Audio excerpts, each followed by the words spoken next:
Hello, so I wanted to show my new teapot. So this is what it looks like. I got the sea green color. It's really pretty, as you can see from the design. It's embedded. These ones are higher. It's really cute. This one looks tiny, but it holds about 3.5 cups of worth of water.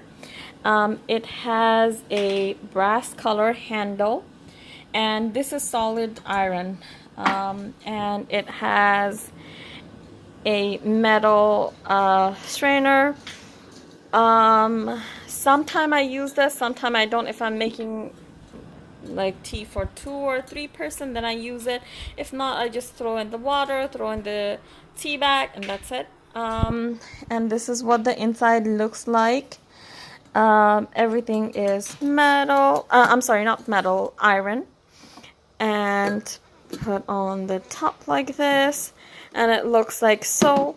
It has a little hole on top, and this is the design. It's really pretty. It has a nice amount of weight to it, so I really like it.